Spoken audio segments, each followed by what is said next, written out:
Now it's time to apply our new signpost strategy again and again. For this, we're going to take a look in a book you might have read. It's called Hatchet by Gary Paulsen. This is a great survival story about a boy who's alone in the Canadian wilderness and has only a hatchet to help him survive.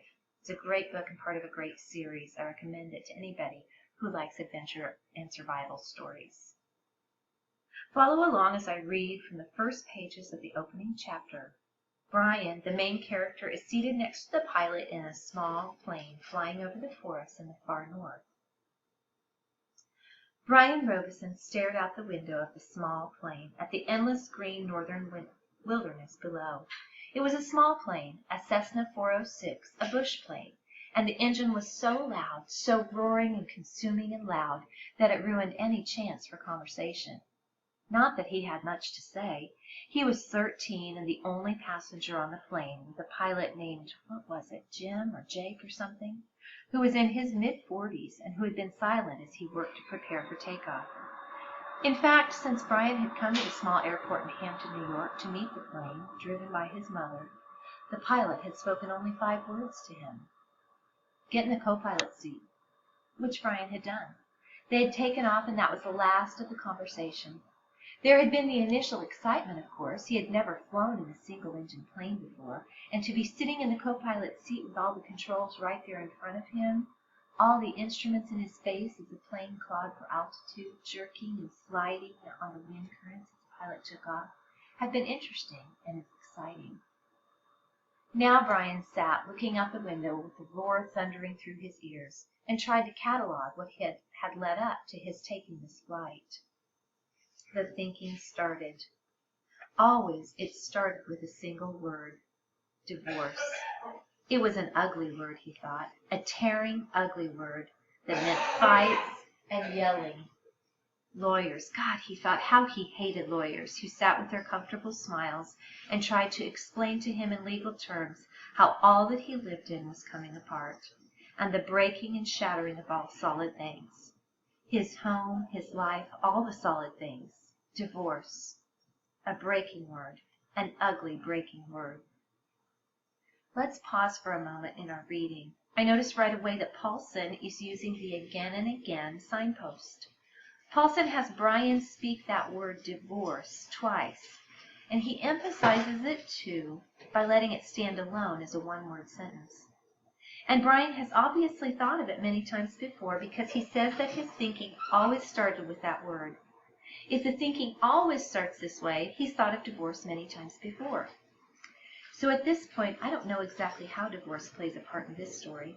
I can guess that his parents are probably divorced, but I have no idea what that has to do with his situation at the moment, being in a small plane flying over the Northwoods.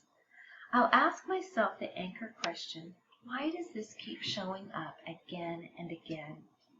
At this point, I don't have a good answer, but I can bet that divorce will be mentioned again. Let's read on.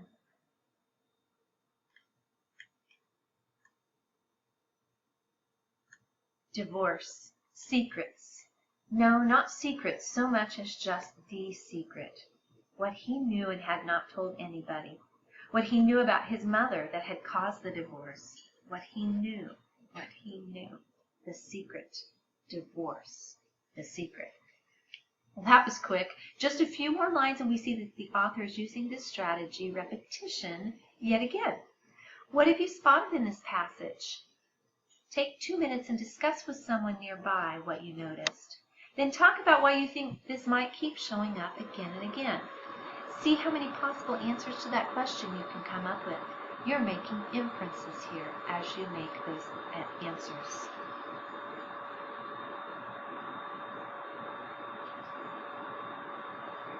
Okay, you all spotted that divorce was repeated several more times.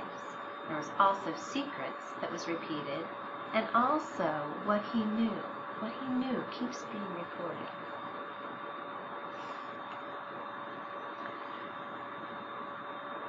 So we're beginning to see that Brian knows something about the breakup, something that he's never shared. But why do you think this is important? Why is Paulsen driving this home again and again? What are we learning about the character and his situation? Let's read on. But this time as I read, put a check mark or underline anything you think is repeated, something that the author probably wants us to notice as repetitious. Brian felt his eyes beginning to burn and knew there would be tears. He had cried for a time, but that was gone now. The pilot sat large, his hands lightly on the wheel, feet on the rudder pedals. He seemed more a machine than a man, an extension of the plane. When he saw Brian look at him, the pilot seemed to open up a bit, and he smiled. "Ever fly in the co-pilot seat before?" He leaned over and lifted the headset off his right ear and put it on his temple, yelling to overcome the sound of the engine. Brian shook his head. "It's not as complicated as it looks. A good plane like this almost flies itself." The pilot shrugged. "Makes my job easy." He took Brian's left arm. "Here, put your hands on the controls, your feet on the rudder pedals, and I'll show you what I mean." Brian shook his head. "I'd better not." "Sure, try it." Brian reached out and took the wheel in a grip so tight his knuckles were white. He pushed his feet down on the pedals. The plane slewed suddenly to the right. "Not so hard, not so hard. Take her light, take her light." Brian eased off, relaxed his grip. The burning in his eyes was forgotten momentarily as the vibration of the plane came through the wheel and the pedals. It seemed almost alive. "See?" The pilot let go of his wheel, raised his hands in the air, and took his feet off the pedals to show Brian he was actually flying the plane alone. "Simple. Now turn the wheel a little to the right and push on the right rudder pedal a small amount." Brian turned the wheel suddenly, and the plane immediately banked to the right. And when he pressed on the right rudder pedal, the nose slid across the horizon to the right. He lifted off on the pressure and straightened the wheel, and the plane righted itself. "Now you can turn. Bring her back to the left a little." Brian turned the wheel left, pushed on the left pedal, and the plane came back around. "It's easy," he smiled, "at least this part." The pilot nodded. "All of flying is easy, just takes learning, like everything else, like everything else." He took the controls back, then reached up and rubbed his left shoulder. Aches and pains must be getting old. Brian let go of the controls and moved his feet away from the pedals as the pilot put his hands on the wheel. "Thank you." But the pilot had put his headset back on, and the gratitude was lost in the engine noise, and things went back to Brian, looking out the window and at the ocean of trees and lakes. The burning eyes did not come back, but memories came flooding in. The words, always the words. Divorce, the secret, fights, split. The big split. Brian's father did not understand as Brian did, knew only that Brian's mother wanted to break the marriage apart.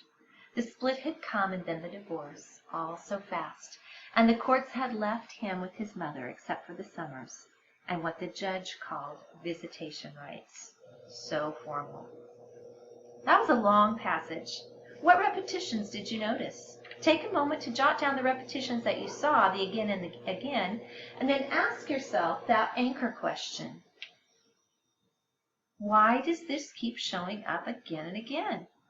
When you've had a few minutes to think about it, turn to your neighbor and discuss what you've observed and thought.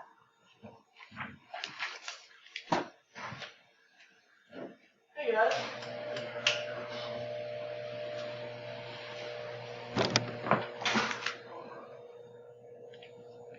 Okay, you've noticed that another word is beginning to appear again and again. The secret. And you've noticed that it's apparently important because it's capitalized. Brian knows the secret that caused the divorce, and he hasn't told anyone about it. When you ask why the author might be returning to this again and again, what can we say? All that we know with certainty is how deeply troubled Brian is. But we've also thought about how alone he must feel with his parents splitting up. And he must feel alone in that small cockpit with a pilot who barely speaks. As we read on in the novel, we'll have to see if this divorce and his feeling so alone because of it play an important role in the story that we've been led to expect. Now remember, this again and again signpost reminds us to be alert to repetitions. These words or phrases, actions or situations that the author shows us over and over again. When we see them, we know that we need to pause and ask why the author is doing this. That's what we'd do if we saw a friend doing or saying much the same thing repeatedly. We'd ask ourselves what that repetition revealed. As you do today's reading, I want you to be on the lookout for again and again signposts. And tonight, when you're home, think about the power of repetition and jot down what you hear in your home or on television that represents this pattern we're looking for. Be sure to ask yourself why something, a word or event or image, shows up again and again.